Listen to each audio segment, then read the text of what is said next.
Hi, everybody. My name is Ryan Hollister, and I'm currently the secondary science instructional coach for the Turlock Unified School District. And this is my colleague, Eric Hauck, who is the K-5 instructional coach. We're making great shifts in how we teach science using the NGSS framework written by the NRC, National Research Council.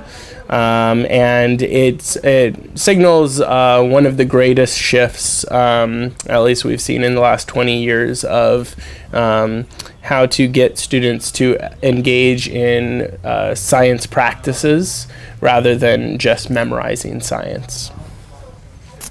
So I guess one of the big things we're here to talk to you today about is what are some of the big shifts going on in climate change education as part of the NGSS and the Next Generation Science Standards. I'm going to speak to it a little bit from the secondary level, from middle school to high school, and then Eric can also add in a little bit about what's happening in the elementary levels. I think if you're not familiar with the Next Generation Science Standards, the big shift in that is a very student-centered type of science learning, where the teacher's role now is not the sage on the stage espousing factual information. Teachers have shifted into becoming facilitators, or will be shifting into becoming facilitators. Well, they'll provide students problems that are grounded in real-world phenomenon, hopefully stuff that is local and place-based, that is relevant to the students' lives, that will get them interested and engaged in trying to figure out, well, what's going on with, well, let's say wildfires is a good one that we'll talk about with climate change in a few minutes here. So how do these wildfires that happened this past summer and this past fall and winter, how do they affect our lives right here? So we give them the tools and we give them some data, and it's not just the old days of go research something. The teachers have to have an end point or a landing pad that they want their students to end on, and they give them they give their students the tools they need to be successful in that, whether it be data sets or data tables, and asking guided questions that will maybe prod the students along into making sense of what they're seeing in the data, so they're drawing their own conclusions, and it's not a confirmatory lab of, hey, this is what's going to happen. It's, what do you think is going to happen? What do you notice? What do you wonder? And how are you coming to your conclusions? And so they have to support and state a lot of their evidence. Within the Next Generation Science Standards, they really emphasize 8 science and engineering practices. And the science and engineering practices, I think, are the biggest piece of the NGSS. And I'll let Eric talk about the science and engineering practices really quick. Engaging in practices is one of the cornerstones of the new framework. And this idea is represented quite well in the science and engineering practices, also abbreviated as SEPs. There are 8 of them, and these represent what scientists do on a daily basis. These progressions that Ryan just spoke about, I have a lot of experience working with them, K2 and 3.5 and 6.8. And in K2, we're focused primarily on, can they engage in the SEPs at this basic level with identifying patterns and cause and effect and trends. And then in the 3.5, we jump up to them being able to now use these patterns and cause and effect to solve real-world problems. And then especially in 6.8, that's where we really dive into some of the climate change underlying concepts. Especially in 6th grade, we are focused very heavily on air and water patterns that we see on our planet. Yeah, those science and engineering practices give everybody the tools that they need, hopefully, to analyze and interpret data and make models and all sorts of great stuff. Another facet of the Next Generation Science Standards are called the disciplinary core ideas, which Eric just kind of touched on. And those are basically the main ideas, I guess, kind of the standards themselves, you might think of them as. in the past, I guess, is just the standards. That's kind of the concepts that we want the students walking away with that are specific to a life science, an earth science, or a physical science like chemistry or physics, which are lumped together in a single strand, is what we call those. There's a lot of lingo in the NGSS. But one thing that's kind of interesting is in the life science strands, there's a huge chunk about ecosystems and interactions and cycling of matter through those ecosystems, which K2, and then 3 through 5, it continually builds year after year, so that by the time students get to middle school, they can have really good conversations about not only energy transfer from animal to plants to animals. They can start now talking about what are the roles of those organisms within a greater system. So it's kind of a systems thinking approach, which is kind of cool. There's ecosystems like that. In the physical science and the earth science side of things, there is a cycling of matter and energy that is heavily focused on.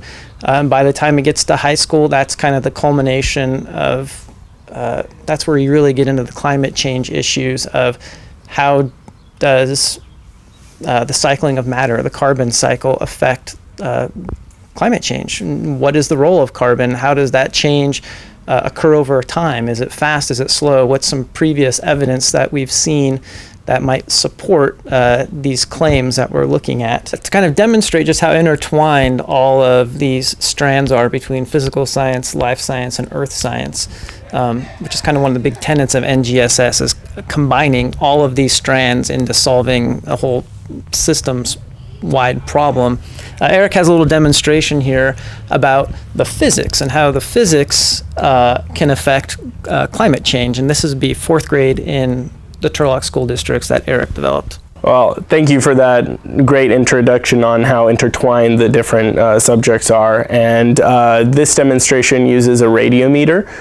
In 4th grade, the students started talking about waves and the patterns that we see in waves in both frequency and amplitude and wavelength, primarily wavelength. One great way of talking about the wavelength and how it affects waves is using light, the electromagnetic spectrum. And so the radiometer is activated here by the light, and this is very much a shock to students that this can happen. And we would call this a phenomenon, something that makes them question, something that makes them interested in what's going on, and they want to do some experiments. And we're investigating specifically rainbows. And in this demonstration, the students get to experiment with different colors of light, which represent the different wavelengths that we see in the electromagnetic spectrum. So they initially start off with white light. However, then they get to experiment with different wavelengths by putting in filters, and they notice what happens. So when they see red, typically they'll notice a slowdown effect. And then when they see blue, they'll notice that it slows down, but not quite as much. And so this all ends up being data for them to analyze about the wavelength of light and how it can affect energy levels within a system. And the energy level is demonstrated by the speed at which the radiometer is spinning. So this becomes a real-world example for students about how light passing through different systems can transfer its energy to that system. And this is the beginning of how we start the process of talking about climate change in Turlock, which then leads quite nicely into the 5th and 6th grade standards that we will be addressing. what the students come away with is not only the difference in the electromagnetic spectrum and the energy levels of the different wavelengths of light, but they also come away with the explanation of why the radiometer is moving when exposed to light, which is because the black face of the two panels, the two-sided panels, will absorb a lot of the light's energy rather than reflect it like the white side does. And when the black side does absorb that energy, it's enough to vibrate the molecules of air that are in the partial vacuum of the radiometer itself, so that those molecules then push on that side so that it will spin in that direction. So what Eric was demonstrating here provides a tremendous amount of background knowledge for our students that they may not have otherwise gotten in the previous iterations of the science frameworks. By the time they get to high school, students now will have been exposed to electromagnetic radiation. They'll understand that there's different wavelengths. And then to tie this into the climate change system, or how climate change affects our system, we'll be looking at the solar insolation and the electromagnetic radiation coming from the sun, and how that plays a massive role in the system that affects climate change. And we'll talk about how they can be absorbed, the different wavelengths can be absorbed by the different molecules of the gases in the atmosphere, specifically carbon dioxide, water, methane, things like that. So having this background knowledge, even though they may not be specifically talking about climate change with this lesson, it'll eventually tie back into a greater, what we call anchoring phenomenon. So all these little experiences that they've gone through their whole entire school year will then be used as background to tie in to solve one big overarching theme or problem that is kind of underneath this overarching theme. So in terms of implementation of the next generation science standards, in Turlock, this is our first real full year of working together to try to actually create our own curriculum. At the high school level, there is no curriculum that currently exists from a publisher.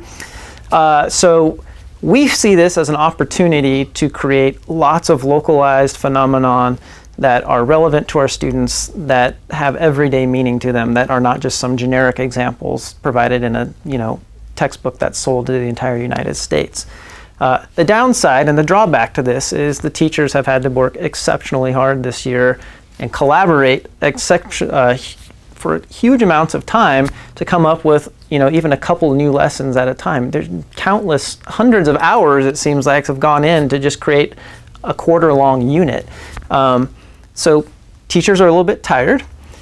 They're creative, and what they have to do is find all sorts of data that is relevant to their students. So it doesn't just exist, they're having to go research it on their own, create things that are interesting and engaging for their students. So it's hard, it's tiresome, and it's a huge, massive shift. But given enough time and given enough support, this is going to be an amazing change, and I think we're going to be having students churned out of our school system that will be critical thinkers, that can make wise science-based decisions, and hopefully become advocates for the Central Valley and know how their system that they live in works and contribute to that system in a positive and beneficial way.